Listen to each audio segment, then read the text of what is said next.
обзор. Слънчев бряг в момента, Равда в момента няма нито един паркинг. Няма място, знам. В Равда няма място. Около Равда има място. Ще си потърси място. Ще си разговаря с хората. Ако трябва, ще отдели средства, ще закупи място и ще обособи. Това е нужно на Равда. Това трябва да стане. Ние ще се постараем да го реализираме. Проблемите за Слънчев бряг Запад, за Несебър, за обзор също са ясни. Необходимо е да бъдат изградени още паркинги и ние ще се постараем това да стане. Довършване е изграждането на ВиК мрежата в съставните селища, Орезаре, Гилевче, Кошарица, Тънково, както и подмяна на съществуващата в Стария Несебър. Изключително важно Стария Несебър да се подмени. Обзор и Свети Влас. Свети Влас, колкото и да се е направило, има улици, които не е подменен водопроводната мрежа, има стари тръби, имаме оплакване от хора. В обзор състоянието също е тежко, бих казал. За селата, там се е започнало, до някъде нещо е свършено, но винаги има нещо за довършване. В самата програма вие ще видите по населени места, че са заложени конкретни улици, където няма канализация, асфалт, това да бъде свършено. Подмяна на етернитовите тръби с ПВЦ, селата Раковско, Паницово и Преселци.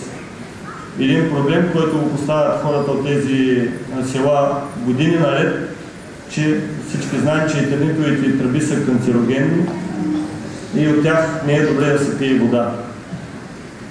Няма да струва толкова много пари, смятали сме го, изчислявали сме го, не е толкова скъпо. Облагородяване на междублоковите пространства, изграждане на детски площадки и до изграждане на уличното осветление Слънчев бряг. Една пак тежка тема за хората от Слънчев бряг. Преди няколко дена имахме среща, отново си поставяха въпросите. Какво ще направите? Ще се постараем Слънчев бряг Запад да заприлича на Слънчев бряг Изток. Ще се постараем Слънчев бряг Запад да бъде това, което хората очакват да видят. Подреден жилищен квартал. Това очакват хората да видят, това ще направим ние. Изграждане на морски кей и културен дом в град Обзор. Морския кей е една мечта на обзорци, който още се стои само на проект, за който проект и изпълнение дори са платени една част авансово пари, но той така и не се случва по една или друга причина. Можем да търсим виновните в двете страни, няма значение, важното е, че кей го няма. Ние ще направим всичко възможно той да се случи. Културният дом в град Обзор съществува такава възможност да бъде предоставен имот на общината. Ние ще направим нужните постъпки за това, но когато имаме реални действия, тогава ще бъде обявено и пред широката общественост. Изграждане на околовръстен път, проектиране на непрекъсната пешеходна алея между Равда и Несебър. Околовръстният път на Равда смятам, че всички сме на едно мнение. Той е изключително нужен за Равда. През летния сезон минават стотици коли и автобуси през него. През Равда и то през центъра. Ако има такъв път, трафика изключително ще бъде облегчен. Алеята, ние сме на такова място в момента. Виждате, че няма тротуар от Равда до Несебър. Тук има, тук няма. Въобще нещата са много зле. Това ще бъде свързано и с една велоалея, която ще видим малко по-късно. Благоустрояване на гробищните паркове, селищата на цялата община. Лично съм входирал проектна наредба за гробищните паркове, изработена от мен и моя екип. Мина на първо четене, оттам нататък всичко спря. Спря, защото се вкарва ред за парцели, за огради, за ползване, за всичко. Това явно не е угодно на сегашните управляващи, защото те си правят техния си ред. Тази наредба в второ четене ще бъде приета в следващия общински съвет, като в тази наредба също е урегулирано това ежегодно да се отпускат средства от общинския бюджет за облагородяване и поддръжката на гробищните паркове. Околна среда, казахме за най-важната тема, двете пречиствателни станции, изграждане на претоварна станция за отпадъци, изграждане на площадки за сортиране и компостиране. Това е един проект, за който вече договорът е подписан, за който трябва да благодарим на нашите депутати и на правителството. Този проект това ще бъде факт, защото е осигурено финансирането. През 2012 година ще започне строителството и ние по този начин ще решим проблема с сметоизвозването. В момента сметището, което се ползва е с изчерпан капацитет, то е дори без разрешително, но факт е, че наистина няма други къде да се изхвърлят отпадъците. В рамките на около 2 години ще бъде решен този въпрос. Провеждане на ежегодна кампания да почистим община Несебър. Една инициатива, която не е само наша, тя е национална. Провежда се тази година. Ние също проведахме почистване в някои населени места, в Обзор, в Тънково. Нещо много хубаво. Ще заложим на тази инициатива ежегодно да се провежда във всички населени места. И ще апелираме от малки до големи да се включат в нея, за да могат да се учат децата от малки, като видят какви боклуци после трябва да се извозват и да събират, да се учат, че не трябва да се хвърлят. Инсталиране на соларно улично осветление.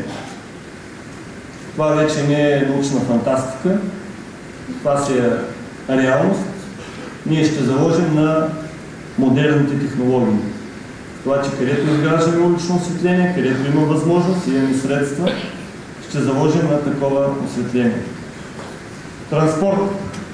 Проектиране и приемане на нова транспортна схема в общината. В момента бих казал, че цари хаос. Наистина има пътища, които все още не са реализирани, за да може да бъде променена транспортната схема. Но ние ще привлечем специалисти за изготвянето на тази транспортна схема, за да знаем кои са приоритетите при прокарването на нови пътища или пътни връзки. Това ще облегчи трафика, особено в летния сезон.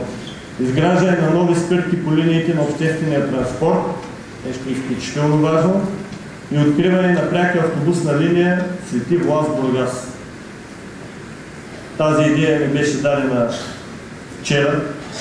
Пряка автобусна линия Свети Влас Бургас. Решаваме проблема на ученици, решаваме проблема на работници от това да се качат на един автобус, да отидат в Слънчев бряг, от Слънчев бряг Бургас. Особено зимата, пък и не само зимата, а и лятото. Това е наистина сериозен проблем. Ще бъде обособена такава линия, което ще реши проблема. Въвеждане на система за контрол и управление на обществения транспорт и инсталиране на електронни информационни табла за разписание.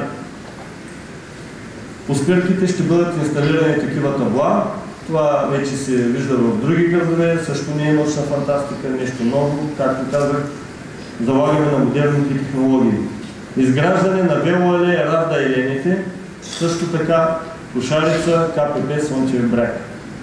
Изключително амбициозен проект. Велоалея от Равда до Елените. Да се качиш на колело от Равда и да отидеш до Елените. Или туриста от Елените да посети Равда с колело. Изключително така амбициозна цел.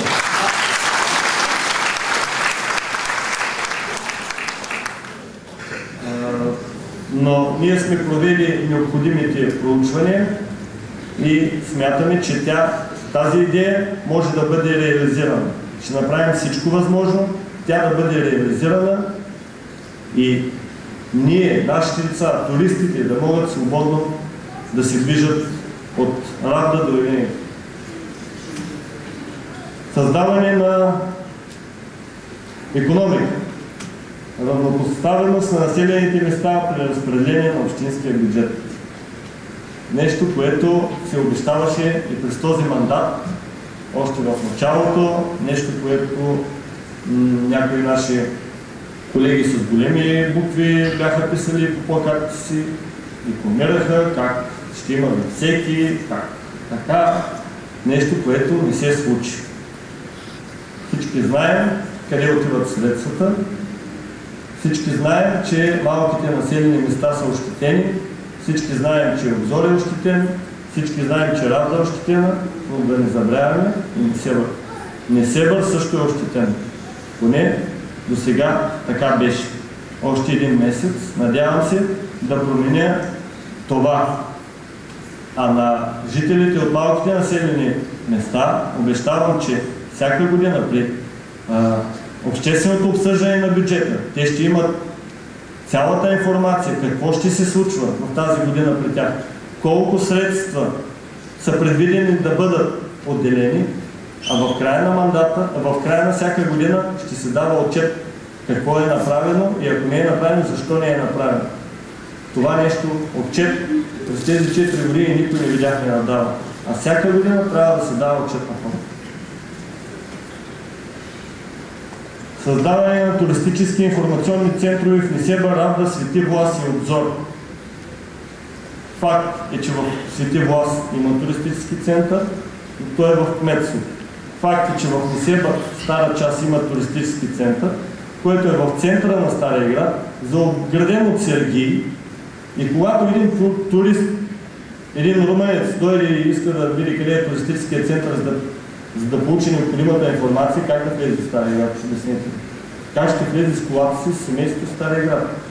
Туристическите информационни центрове трябва да бъдат самостоятелни обекти и те трябва да бъдат на лесно достъпни места, не само пеша, а и с кола, там където човек може да спре, да получи нужната информация. Те ще бъдат особено полезни за малкия бизнес, за хората, които дават квартири, хората, които са с малки хотелчета, да имат възможност там да оставят своите брошури, оферти, всякакви рекламни материали. Там трябва да има общински служител, който любезно да дава всякаква ценна информация за населеното място, за туристическите обекти, също така и за търговските обекти, които са и хотели.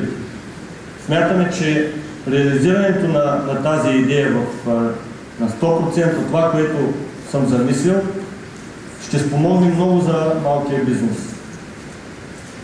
Изграждане на селско-стопанска борса,